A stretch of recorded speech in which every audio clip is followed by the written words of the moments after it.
Today's Labor Department report that 73,000 jobs were created in July was actually fewer than expected, as these numbers for May and June were also revised down significantly. Well, for those looking for work, Fox 26 business reporter Tom Zizka says a tight job market is not the only challenge they're facing.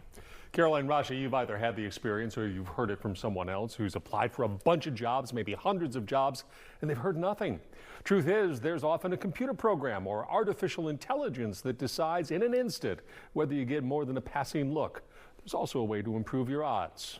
I have gone through short periods of time in the past where I've been out of work, but it's never been this long, and it's never been this completely silent. Kingwood resident Kelly Osikowski was laid off from her administrative assistant job in March, and she has been pounding the pavement ever since with no luck.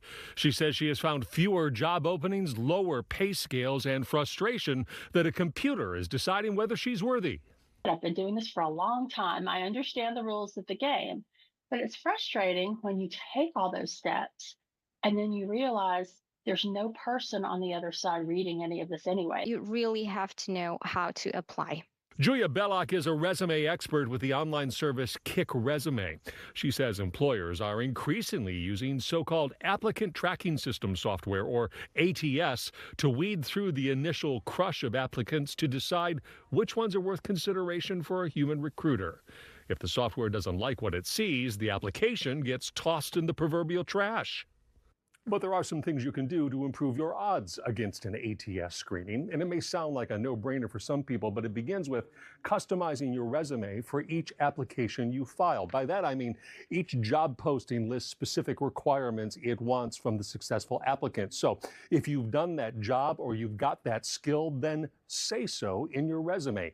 Using a natural way to insert those key words into the language of your resume, the ATS can pick up on that. Also, avoid abbreviations, whether it's a job title, it's a certification, or whatever. ATS doesn't read abbreviations. It reads full words, so make sure the full words are there. And then when you submit your resume, use a standard Word document or a readable PDF using standard readable fonts as well. It's making it easier for companies to find, to sort, and hire the right people. So that's important. It's finding the right match. So it's not just like getting rid of the really bad ones, but also ranking the really good ones.